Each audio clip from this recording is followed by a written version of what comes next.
Hello, everyone. Welcome to the 21 Hats podcast. I'm your host, Lauren Feldman. This week, Shawn Busse, Paul Downs, and Liz Picarazzi talk about why it's so easy for tension to break out inside a business. Liz sees tension brewing between her people in the office and her people in the field.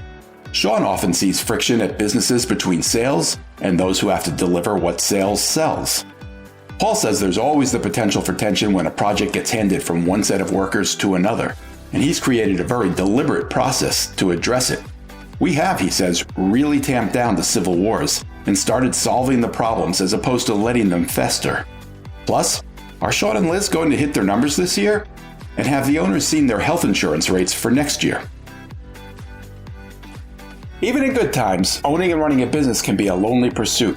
Our hope is that these weekly conversations will let owners know they are not alone in facing challenges.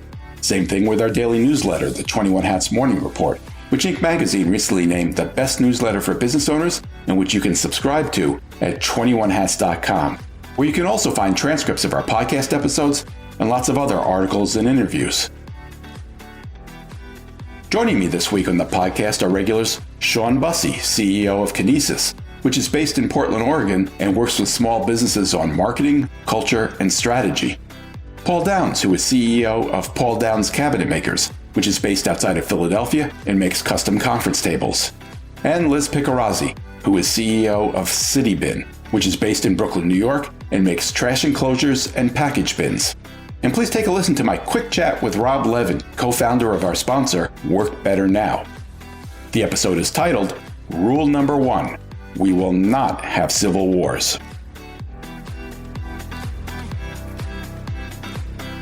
Welcome, Shawn, Paul, and Liz. It's great to have you all here.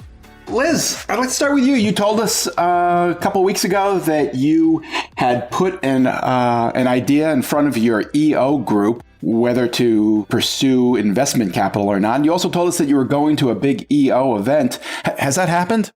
Yes, it has. I had a big dose of EO over that 2 weeks. And the EO event it's called Nerve. And it's basically all of the Northeast chapters go down to Virginia Beach and have 2.5 days of speakers and, various pundits, activities, lots of social events. And it was my first time going to EO Nerve. I had a really great time, and it was coming at a good time too, because I was discouraged and confused about a lot of things with the business. And there's nothing like spending 2.5 days with a bunch of other insane entrepreneurs to make me feel better. That was the context you brought it up. You told us there are times when you feel kind of alone as an entrepreneur and that it helps to talk to other entrepreneurs. Did it serve that purpose? It definitely did. And the other thing that those events tend to do for me is make me feel a little bit less crazy, So oftentimes when I go to these events, I may be kind of out there entrepreneur, very dreamy, very creative, very grandiose, definitely grandiose. I feel very self-conscious about being grandiose a lot of the time in my normal life. But when I get around 600 entrepreneurs who are all grandiose, it's amazing. So you felt less crazy because everyone else was crazy too. Exactly. Yes. Who is the craziest person you met? Oh, boy, that's a good question. I'll just say that there's a bunch of people that are just all over the map with businesses they're in. And that always makes me amazed. Someone may have made their living in manufacturing, sold their business, and then they start investing in real estate and they get into crypto. And next thing you know, you're talking to them at a cocktail party and they have 4 businesses going in totally different areas. And those are the people I always find to be especially fascinating, just how far their brains can stretch and just have such a wide range of activities. Some of them are probably profitable, some of them not, but they're trying a lot of things out like an investor would do with having a diversified portfolio. So that may not exactly answer the question, but for me to be able to have like 6 balls in the air and they're all pretty different is very crazy. You mentioned crypto. I don't even know how to deal with that. I try to avoid it mostly. Was that a significant portion of the event? Was that something that was on the menu? No, I just find that a lot of entrepreneurs, particularly if they've sold their businesses, are into crypto, even if they're skeptical, because they have the means to play. It's like gambling and they're really fascinated with it. So I definitely would not say it was in terms of the programming, but when you talk to people, there's definitely groups of people that are really nerds on crypto. And, I have 8 forum mates, and I think all of them are very well versed in crypto. Some of them are active investors, and I've done nothing on it. I have a barrier from trying to get into it or learn about it. I feel like it's just, maybe it's above me, or maybe it's just a distraction, but it's not for me right now. Oh, but you're curious. Interesting. Paul, Shawn, either of you putting money in the crypto? No. I have no interest in it. I'm sorry. Yeah. Don't be sorry. My son has been involved in it in a way that I don't understand. And somehow he made a fair amount of money running a server that does a particular thing for some particular type of crypto. But it became irritating. He's trying to sell it, and it's just a giant pain, and he's done with it. He assured me the whole crypto thing is crazy. Don't get involved. All right. So to talk about something that might actually be of value to someone listening to this podcast, Liz, we communicated before this a little bit, and you talked about some tension within your business between, I think, people who are working in the office and people who are out in the field. Can you tell us about that? Yeah, I'd love to. And this is actually a problem, or a challenge, I should say, with my previous business, my handyman business. So in both of these businesses, City Bin, where we have installers, and Checklist Home Services, where we had handymen in the field, there has been kind of a schism that is always there. Sometimes it's better, sometimes it's worse, around probably, do we understand each other? Do the people in the office understand the schedule that they're putting on us in the field? Do we understand, how long it takes to drive from, southern Manhattan to northern? There's definitely a thought that we're out of touch with what the field experiences and needs. And no one has said it to me in that way, but I do recognize the sentiment from my previous days in the handyman business, where there is just the different skill sets, there's different needs. Typically in the office, we're client facing. We want to say yes to client requests. We're not always going to be as realistic about how long things will take, because we're going to do whatever we can to please our customer. And that is not something that we then feel in the field, because we're not driving the truck. We're not dealing with the gas and the lights and the tariffs and the unexpected things that come up. So this is just to kind of paint what it's like as we grow. Everybody in the field feels that we're out of touch in the office. And it's kind of come to a head because one of our most valued employees is going to be leaving. And it's largely he's quitting because of this, just feeling like he's pulled in every direction all day long, and he just gets exhausted. The other thing I should say about that employee is that he does tend to work in Times Square a lot, and he hates it. Like he feels like it's a hardship. And I have to agree with him, because I've been there with him a few times with just the noise and the smells and the garbage juice and everything we've talked on here before. So I've had to look at what are some changes that we can do. And I think there are quite a few of them to bridge the gap. But it's come up for me pretty intensely recently. And for years, I haven't really felt it. But this divide is very apparent at this stage of the business. To what extent, Liz, is it a sales issue? I mean, I think this is pretty common in businesses where the salespeople who are incentivized to sell more than can be delivered. Is that part of this? Not really. This is a lot more about like logistics and moving things from one place to another, making sure we're staffed correctly on the installations. If a last minute request comes in, do we prioritize it and drop everything else or not? And, to my installers' credit, we have been dropping things to be able to do something higher priority a lot since the city work started. So if I hear about something in Times Square that needs to be addressed, I'm literally going to get someone there the very next morning. And they probably think I'm being a little bit hyper about it. But, I want to do great with these city contracts. So it's taking people that used to do residential installations day after day after day to going into various neighborhoods, commercial neighborhoods, including Times Square, where there's a really strategic imperative that we do it right away. And so, they feel like their schedule has been upended. Paul or Shawn, have either of you experienced anything along these lines? I have. in a wood shop operation, there's a couple of natural civil wars that want to form all the time. And one is between the guys who were in the shop building the work and then the finishing crew who are applying the finishes. Because the build guys build it, hand it to the finishing guys, and the finishing guys often discover problems or just issues that should have been addressed on the shop floor. And the build guys often are thinking, well, we'll just let the finishers fix it if there's a ding in it or whatever. And I have experienced that situation sort of drifting out of control. And in recent years, I've implemented a number of things to really prevent that from happening, because I think it is extremely destructive. I think that the first thing that I did was just think about where the natural schisms are going to form. And we have a sales team, we have a project management team who also does quality control.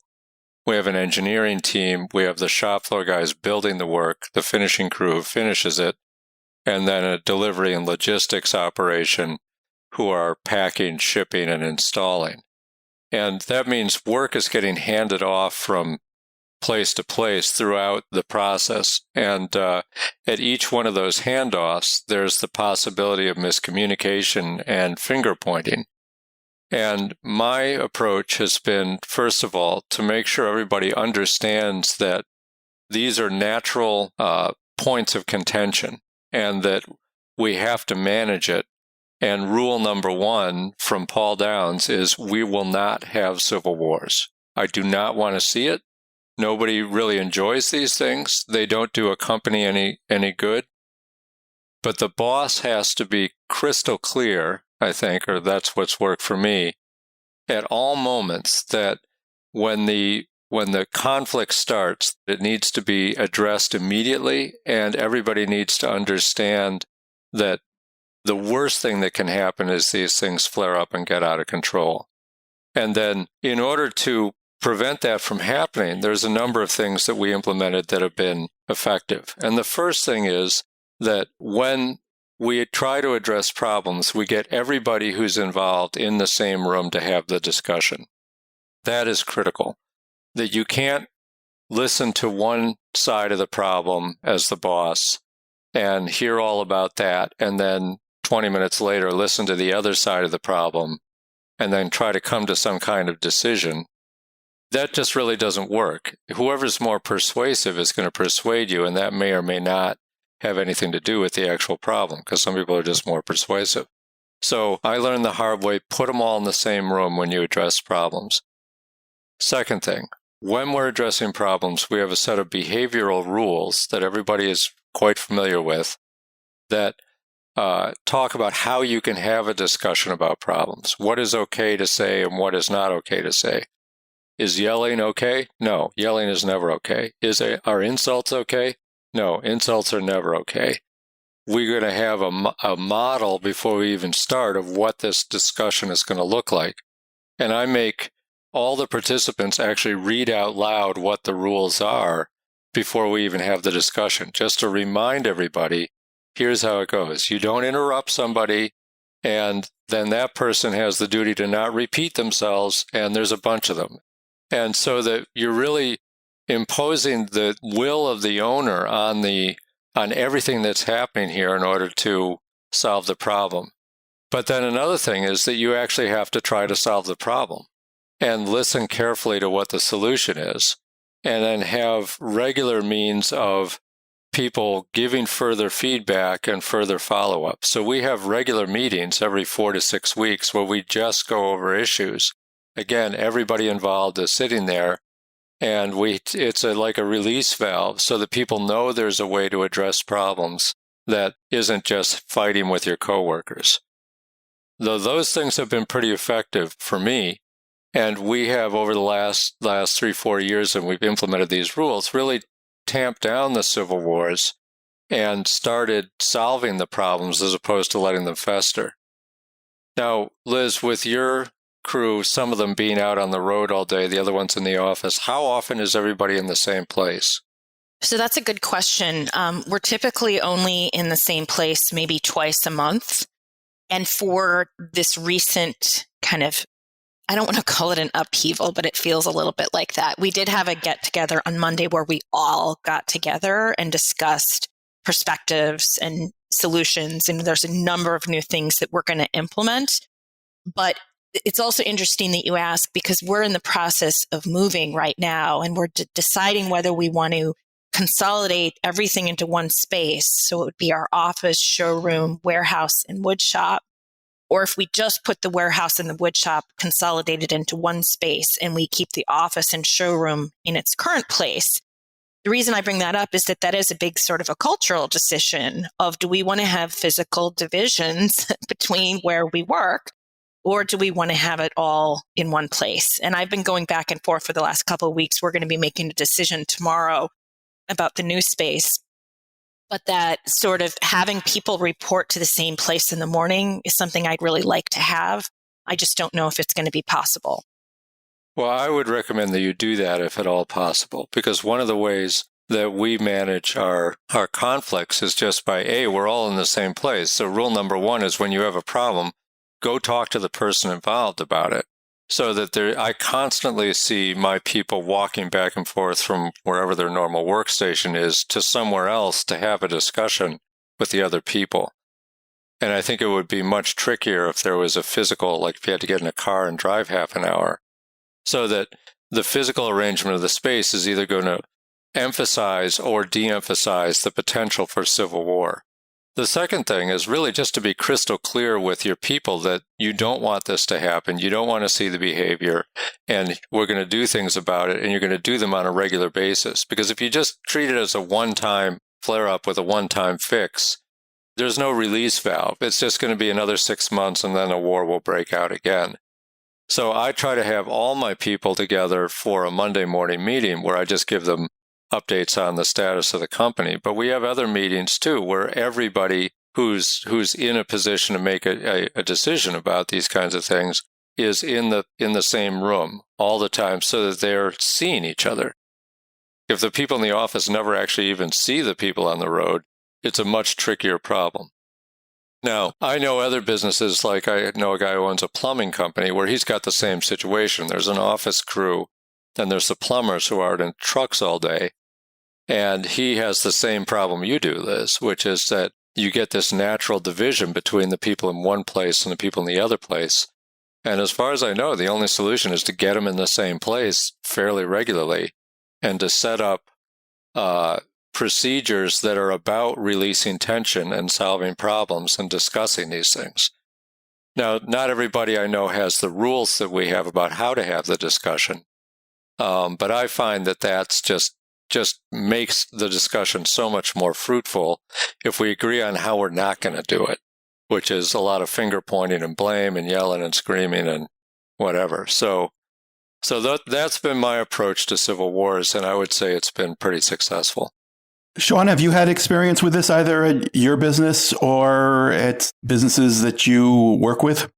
Yeah, a lot of what Paul just said, I've seen in action. And it's funny you mentioned a plumbing company. We had a client that was a plumbing company, and it was horrible. Like I would say it's probably one of the top 5 or 10 business threats to an organization.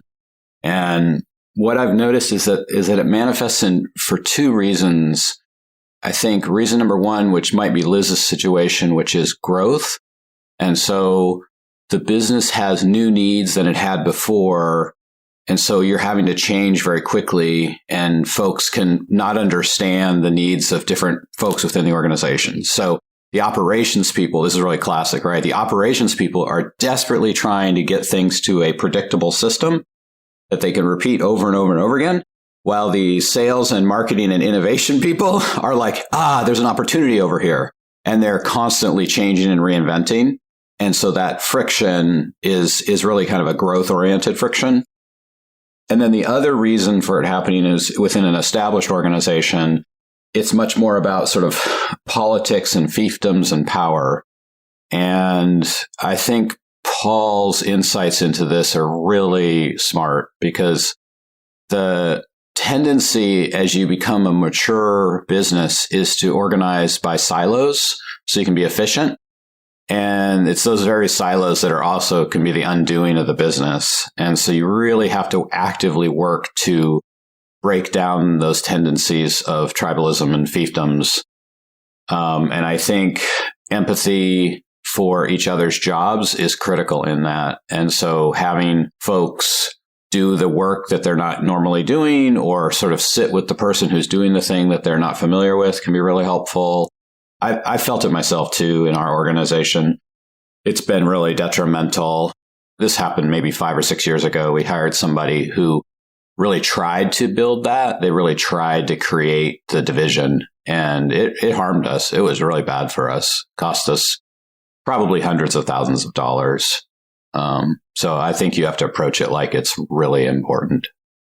Liz, what's the impediment to having the single space? Is it just a question of the rent's going to be too high or you can't find the right place or what?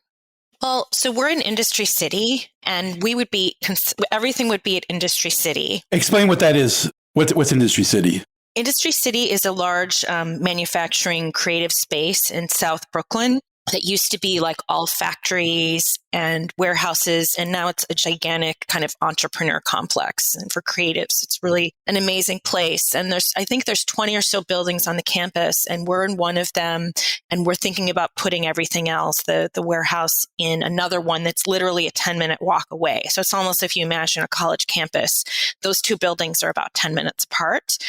But if we were, and we can afford it actually to consolidate all in one space, we would want to do it, but it's like it's kind of complex with moving our office and everything, but it would be possible. But it also, like, if we couldn't be in the exact same space, we could be on the same campus. Whereas now we have, a warehouse that's two hours away in New Jersey. We have our wood shop in another area of Brooklyn, and then we have our office here at Industry City. So this is a complex also that wants to work with us to be able to consolidate everything together. They know that I currently have 3 checks going out to rent to 3 different places, and that I would really like to just write 1 check a month.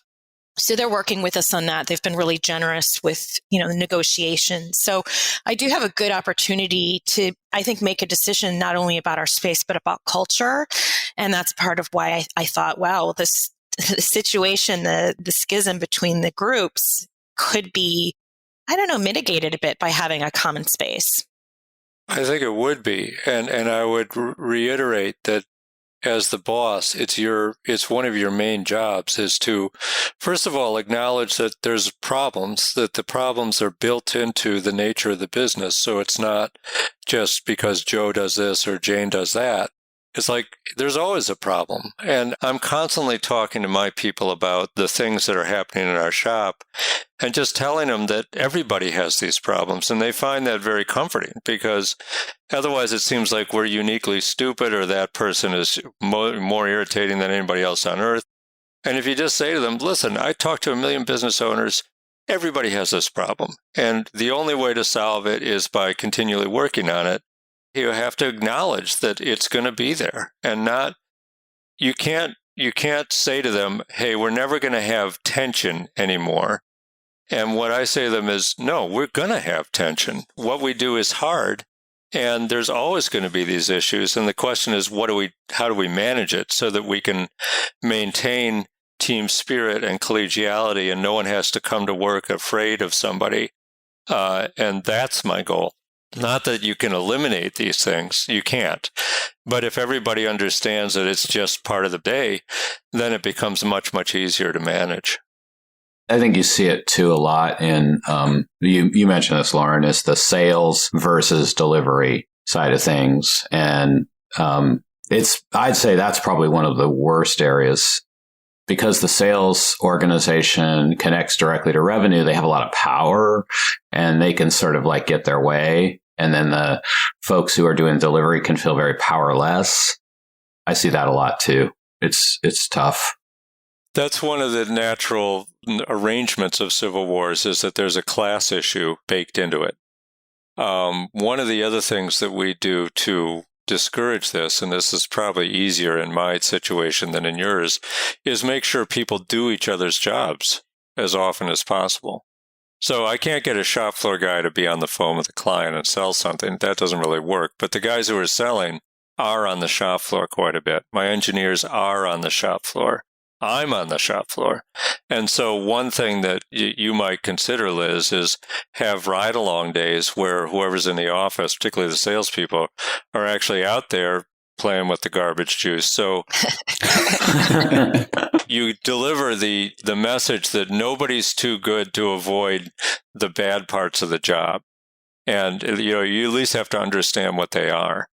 And that could do a lot to lower the temperature of everybody. Hey, Paul, I'm kind of curious. So what Liz described as one of her tensions, I think, is that she's making decisions that she thinks are really important for the company and are right in the moment. We got to do this thing because it's an opportunity. It's going to pass us by. It's really important. And I also understand that, right? It's boy, we've got to pivot here, and it causes friction within the organization. Have you worked at resolving that piece of it? Yeah, a big part of it is in my Monday meetings, I tell people when we're about to do something different, okay, yesterday I was in the Pentagon, and the work we're doing there is for the very highest levels of leadership. So I may say to the company, hey, we're working on this job. It's for these people, and this is critically important to the health of the company in the future. And here's the problems I see might come up, but I want you all to understand that we may need to juke and jump in order to solve these problems. And this is why we're doing it. And so we're doing various marketing initiatives with reaching out to new kinds of customers. And I have that conversation with my sales team. Okay, we may get a call from this kind of person. Don't treat them like the regular thing. This is a whole new world we're opening up. Yeah. Maybe whereas you would normally just send it through the process. No, you got to send this one to me. Or whatever. Just tell people what the bigger picture is that makes those decisions in context. So Liz, I hope you told everybody that you thought that being in Times Square was, a big feather in your cap and the path to future prosperity. And then you have to kind of repeat everything that you say all the time. That's so true. I think this is the most non-intuitive part of being a boss is that you think you can say something once and okay, that's settled. Never. The more important it is, the more often you got to say it. Yeah. Paul, I got to ask, did you try a version of this technique as a parent, and did it work? Oh, yeah. I mean, it yeah, definitely. I mean, when you teach your kids to say please and thank you, you got 3 or 4 years of saying say please or thank you, right? I wish you told me about this a few years ago. No, I mean, it's not dissimilar to that, with one exception. Your employees are not children. Yes. So they have the ability to understand more complex situations. And also, they're not your children. You can't treat them like children. What I'm trying to do is treat them like people who should know why they come to work and what the effect of the things that we're doing. And it's more like a courtesy to the employees to inform them what the bosses are thinking and where the company is going. And I think that that's helped us a lot with, just with employee retention and happiness. On that point, Liz, I'm curious, you mentioned that you lost a valued employee over this. I'm imagining you tried to keep that person. What kept that from working? Well, so he's actually still here. He gave us a month notice, which was really nice. I am working on him a little bit because I think that we could balance out the schedule with him doing less of the dirty work, quite frankly. The other thing that this situation has brought up for us is that we currently don't bonus the field team. And I hadn't honestly thought about that a whole lot before. And I realized if I'm asking them to all do things beyond what they ever did before we got the city as a client, shouldn't I recognize that through something other than just, thank yous and maybe an increase in your salary, but an actual bonus? I feel like Frank and I did decide we're going to bonus the field team this year based on how they've gone above and beyond. And he didn't hear that yet, but I think if that's communicated to him, that could help as well. I may have sent him a text that said, "You're so good at your job, period," and then nothing else. He didn't reply to that yet, but, he's very valued. And he actually, have to say, he did quit once before. It's like a weird relationship, but we do have a history of sometimes having installers leave and then come back. So I'm hoping he won't actually leave, but we'll see. I mean, he honestly, he has been doing a lot of the work in Times Square, and he's so revolted, like he can't even think of touching, going there again. Well, you got to listen to that. He's over the top. He's sort of, you broke that one. So I don't know, Paul. I don't want to say it's broken yet. What you said is not how I would manage my workforce. One thing, I try to, first of all, have individual conversations with people on a regular basis and tell them they're doing a great job. And just be a cheerleader. Walk around the shop. Here's a new guy. How's it going? That personal relationship, it's effective for me. I mean, I can't comment on the personalities involved, but I think that everybody enjoys having someone say, I see you. I notice what you're doing. You're doing a great job, and it's important. And thank you. Like, those are basically that's the essence of what I say to all my people constantly. And again, repeating it. I mean, I don't know. I mean, maybe I'm just convincing myself that I'm so great, but it does seem like people like to hear it. Part of your job as a boss is to be a cheerleader, and that helps people show up at work. It sounded like Liz had done a sort of tepid job of doing that with this person. I would not say it was a tepid. I would say that the thing with like kind of texting, you're so good at your job, was a little bit kind of humorous, because it is like, it's almost like he wants to leave, but he's a little bit on the fence. So kind of having a little bit of fun with it. I mean, I feel like announcing the bonuses at the meeting, as well as adding some Saturday shifts in case they want to get paid time and a half. Those are two things that are completely new. I don't want to say that it's like a complete schism, like we hate each other. I think we all get along really well. But there's definitely a place where we're feeling that each side doesn't understand the other. And the conversation that we had on Monday is just going to need to continue. Yeah. It's got to continue. It's got to be regular, because the feeling of frustration is going to be constantly bubbling up, and you got to find a way to release it without having it be personal. Yep. Another reason why I really want to work on this is that we've had a couple of really good salespeople come up through the field. So they were installers, they worked in the shop, then they proved themselves really great at also working in the office. And now my top salesperson is someone who, started on the shop floor like 5 years ago. And I would love to replicate that. I have another guy that we're kind of grooming to do the same. But I often have thought I would love to be able to hire these installers with the view of getting them to eventually, work in sales in the office. And I think that was kind of, I don't want to say misguided, but it's very presumptuous that someone would want to take that path. And I often assume that they do want to take that path and try to groom people that way. But some people may just always want to be installers, and that's good. Who gets paid more, office or installers? Office. By a lot? Not by a crazy amount. What does an installer make? I'm just curious. My installers make around between 25 and 35 an hour. It seems not terrible, although I can't comment. Maybe New York 25, it doesn't cut it anymore. But they're doing skilled labor where they have to make decisions and they're in front of customers? Not really. These are all, outside installations. So they can go there with, everything with the van, everything loaded up, and do the installation and not have any customer contact. And I do have several employees who don't speak English. So we always need to be kind of careful about how that's scheduled to make sure someone, if there is a client conversation, would be able to have it. I think the thing I would just raise my hand to say is it's been my experience that when there's a challenge with an individual employee, for sure, money has never fixed that problem for me. I've always found that when I apply money to the problem, that person eventually leaves, and not that long afterwards. It's been like, wow, this person's working really hard. Let's move them up to the next pay scale, et cetera. But they're really under a lot of stress. The money has never fixed it. I would just be curious if I were in your shoes, what you're trying to achieve with the money piece. You know, is the bonus more of a holistic, we recognize this position is harder and different, or is it I'm trying to solve this one person's particular issue?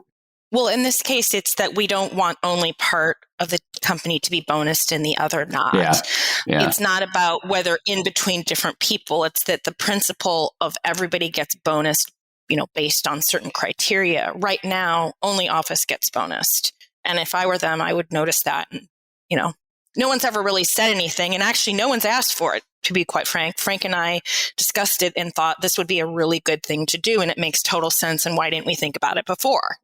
I think that having a bonus program just for the office, you're like begging for a civil war with that. No kidding. Yeah, it's dangerous. The other thing is that I don't like bonus as compensation. Yeah, I think bonus should be extra. And so that if your guy was doing whatever he was doing for $35 an hour, and then all of a sudden he's got to wait around in garbage juice in Times Square and he hates it, then he should have had a raise, or there should have been combat pay or something for the times he had to do that. You know, some bonus in the future, undisclosed amount, undisclosed date. That doesn't motivate anybody. Yeah. What triggers your bonuses, Paul? Is it the overall profitability of the company? I've gone through a lot of different formulas, and I'm back at the one which is called rich and happy, which is when I feel rich and happy, I give out money. And now when I do it, I try to do it on a pretty equitable basis. I'm keeping my company informed of what our profitability for the year or the quarter is. You know, basically every month they're updated on that. And when I feel like we're in decent shape, I say I will now, you know, for the next payroll, I'm going to implement a bonus pool of 40 grand or whatever it is. And here's how we're going to divide it. Whoever showed up, however many hours they worked, they came and worked, that's your portion of the bonus pool. However many hours you worked compared to the total number of hours in the shop. So vacation, sick days don't count on this. It's like if you showed up, for however many hours and you worked hard, which is what my people do, you're entitled to that percentage of the overall hours. Not based on salary then? It's not based on salary. If the guy who pushes the broom shows up the most, then he gets the biggest piece of that chunk.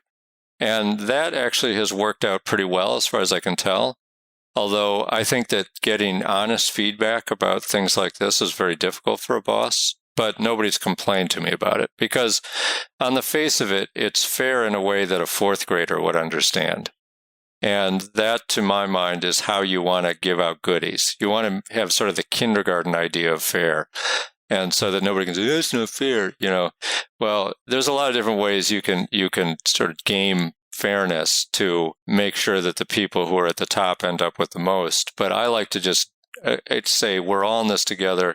Bonuses are divided not based on salary, but just based on how often you are here working. Is that what you're imagining, Liz? I haven't thought through it well enough. I don't want to say. I think I'm going to have bonus pool that is going to be overall for the year. And I need to sit down and think about how exactly it's going to be divided and how it's going to be communicated. So in the meeting the other day, I didn't specify anything because it literally I had only thought it up 2 days earlier. And I know it's a big decision. All right, let's take a quick break here. We need to hear from our sponsor, and we'll be right back. I'm here with Rob Levin, co-founder of Work Better Now, which provides top remote talent from Latin America and the Caribbean. Rob, how do you know if your placements are working out? Man, I love this question. You know, Lauren, I've been in the small business world for a long time, and I love to help business owners thrive. And many of my clients are friends, so it thrills me to no end when they say things like WBN assistants are among my top performers, or my assistant has given me 20 hours a week back to my schedule. Or best of all, when I hear an assistant who started out in one role and then has taken on much greater responsibilities. I'm guessing, though, there are occasionally times when the fit isn't quite right. What do you do then? Another great question. It doesn't happen often, but when it does, you got to remember that every client has a dedicated success manager who helps our clients with the best course of action, which sometimes means replacing the talent and doing so very quickly. What does using WBN cost? For $1,900 a month, you get a dedicated full-time Work Better Now assistant. You can have a matched assistant who is perfect for your needs within as little as 2 weeks, and there are no contracts. If any of the listeners mention 21 Hats when you have your free consult, you get $150 off your first 3 months, and that is for each assistant that you hire. Where can we learn more? Just visit workbetternow.com. Thanks, Rob. And we're back. Shawn, did you have something you wanted to say? Oh, I just think the topic of bonuses is a huge area of discussion. And I think that folks do it for usually one of three reasons, which is one, they're trying to change behavior, which I don't think that works. Two, they're guilty because they're making so much money. And then three, which is, I think, Paul's motivation, which is like, hey, these people are contributing to the goodness of the company and I want to share in that. And so I think it's important to really try to figure out what your reason is for doing it. And I would really steer folks away from the changing behavior with bonuses. I've just not seen that work. We should probably do a whole show about that. Yeah. I'd like to move on to something else. Lately, I've been asking folks whether they're going to hit their numbers this year or not. I've already had that conversation with Paul, who's having his best year ever. Shawn, let me ask you, you've spoken about this being a difficult transition since the pandemic. I'm kind of guessing you may not be hitting your numbers. Is that right? Yeah, I mean, we knew this would be a hard year. It's been a hard year from a growth perspective. It's been a pretty good year from a customer retention. But yeah, the growth that I want to see and achieve over the long term, we're not anywhere near it. How is that affecting your thinking for next year? Are you starting to plan and budget for what you hope to do next year? Yeah, I mean, it makes everything harder, when you're not up and to the right, because there are certain decisions that I feel like we need to make for the health of the business that are kind of in opposition to the financial trajectory. So, for example, I've come to the conclusion, not unlike Liz, I think, that having us all distributed is not good for the long-term health of our organization. So we need a shared space that we come to at least some number of days a week. So that's a lease. You gave up your office during the pandemic, so now you're thinking about taking a new one. Yeah, exactly. So that's the tough part about being an owner, is when to take risks that you can't really say, well, what's the ROI on that? Right? What's the ROI on togetherness and a sense of shared community and the efficiency of communication, all those kinds of things. Quite candidly, our financials don't really support it right now, but I don't know that we can afford not to do it. We'll be eager to hear what you decide. Liz, I think you told us at the beginning of the year that you were hoping to double your revenue this year. Are you on track to do that? We are slightly under. Currently, we're 51% over last year to September. And then for the year, we are looking to be 86% over last year. So almost double. And we could do a push at the end and make that. You happy about that? I am. I'm very happy. I'm very happy because some of the work that we thought we would do with the city this year is actually going to happen next year. So although it's not counted in this year, I'm going to feel that our effort made to get those city contracts would get us to doubling. It's close enough. What are you planning for next year? You're going to double again? Definitely. Maybe triple. Wow. We end up getting an actual, beyond the pilot here, we get a real contract for citywide. We're going to just blow it out of the water completely. If we expand to more cities, that also will be huge growth. If you were to triple, how many more people, how much more capital, how much more space? What does that mean? I think that would take me a couple of hours to explain and think through, but I have to get serious with that. I know that with at least some of my EO forum mates and other entrepreneur friends who have been in high growth mode, I want to sit down and kind of say, if you were me, where would you grow these departments, and who would you put in where and when, and how much you would pay them? I am feeling a little over my head with some of those organizational growth decisions that need to be made or at least planned for. But I also kind of feel like I want to continue at this growth rate we're at right now to be able to somewhat more slowly make the decisions, which I know sounds dumb, but I don't feel like if I had to make a lot of decisions really fast that I would do a very good job. Can you clarify that, Liz? You want to continue at the growth rate you're at now, and you said you're at a 50% growth rate. Is that right? We're at about, 50% as of now, but to the end of the year, if we're tracking, we're going to be about 86% over last year. So you want to continue compounding 80%? Yes. That's a lot of growth. I think I could. Uh-huh. I mean, if things continue to go well, it's possible. I'm not doubting it. I'm just sort of like, I guess I'm hearing part of you say, this feels really fast, so I want to kind of maybe slow down, but 80% doesn't feel like slowing down. Maybe I'm not hearing you right. So where are you going to find the installers? I am going to continue to recruit. We haven't actually been actively recruiting much because we have like a friend group that is bringing in, their other friends. And it's actually never been an issue where... You have a friend group, meaning you have installers who know each other, yes. So I have a group of like 6 Venezuelan friends from the old country who all moved over here to New York around the same time. They're all, completely legal and working in various capacities. But these guys have known each other for over 20 years. They work really well together. It has been great for me because I have not had to be like a team leader of a crew of guys. I mean, there's, an obvious leader to the group. But, there's only so many great Venezuelan installers in New York. Like, we need to move beyond that a bit. So far, it hasn't been an issue because every time we've needed to scale up, we've been able to find people to work temporarily. But I need to tighten that up. We're going to be recruiting on Indeed, Monster, and Craigslist. We haven't done that in like over 2 years because we've always been able to get other employees through this friend group. Last thing I wanted to ask you guys, this is the time of year when a lot of businesses find out what their health insurance is going to cost next year.